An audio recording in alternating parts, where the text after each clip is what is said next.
આજે દંતેશ્વર ખાતે દર્શન મેન્ટાલિયા અને ઝિલિયોનની વચ્ચે જે ગટરની કાસ છે અને બ્રિજ છે એના ઉપર આજે એક પ્રોગ્રામ રાખવામાં આવ્યો છે, જેની અંદર અમે આ વિસ્તારના લોકોને કહેવા માંગીએ છીએ કે પાછલા ઘણા વર્ષોથી આ કાસ આવીને આવી ખુલ્લી છે. તમને બિલ્ડરોએ દર વખતે કીધું છે કે આ કાસની ઉપર એના ઉપર કવર કરવામાં આવશે અને આની ઉપર એક રોડ બનવામાં આવશે, આવી રીતે મંજૂર થઈ ગયેલું છે, કેટલા ઘણા બધા ટર્મથી કહેવામાં આવે છે, પરંતુ એ તદ્દન ખોટું છે. આજ સુધી કોઈ પણ જાતનો આની ઉપર કાર્યવાહી થઈ નથી, ના કોઈ અપ્રુવલ આવેલું છે.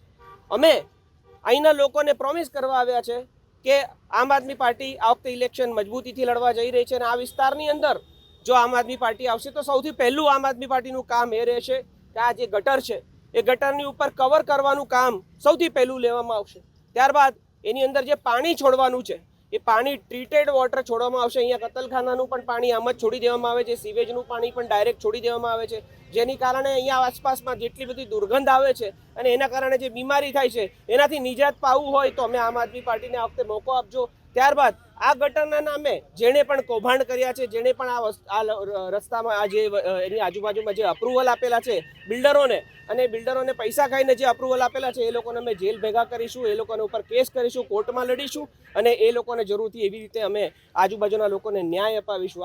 આમ આદમી પાર્ટી સક્ષમ પાર્ટી છે. આ વખતે અમે પૂર્ણ મજબૂતીથી લડવાના છે અને આવા પ્રશ્નોને હંમેશા અમે ઉઠાવતા રહીશું. જી ભાઈ, વાત કરીએ તો દર્શન મેન્ટેલિયા વાળાએ બી ઘણીવાર વિરોધ કર્યો છે, પરંતુ કશું એમને સફળતા મળી નહીં. શું લાગે, તમારા વિરોધથી કંઈક થશે? દર્શન મેન્ટાલિયાને ઘણી વખતે વિરોધ કર્યો છે અને એ વિરોધ કરવાનું કારણ, જે વિરોધ કર્યા પછી એમનું કોઈ કારણ, જે રિઝલ્ટ નથી આવ્યું એનું કારણ એ છે કે અહીંના જે લોકો છે, અધિકારી છે, એ અધિકારીઓ ફક્ત અભણ લોકો છે. એ લોકોને ખબર જ નથી કે આ કેવી રીતે આપણે મેનેજ કરી શકાય અને કેવી રીતે આપણે એને પોઈન્ટ ટુ પોઈન્ટ આપણે કાસને અલગ અલગ રીતે સાફ સફાઈ રાખીને કેવી રીતે એને પહેલાં કવર કરીને એની અંદર ટ્રીટમેન્ટ વગર એટલું વોટર છોડવામાં. એટલે અભણ લોકોની સંખ્યાઓ આપણા કોર્પોરેટરો અને કોર્પોરેશનની અંદર વધારે છે. એ લોકોને જ્ઞાન નથી અથવા તો બીજું પણ એક કારણ હોઈ શકે કે બહુ મોટો ભ્રષ્ટાચાર, મોટા પાયે ભ્રષ્ટાચાર આની અંદર થયેલો છે. એ ભ્રષ્ટાચાર એ ક્યારેય ઉજાગર થતો નથી, એના કારણે એનું કામ થતું નથી.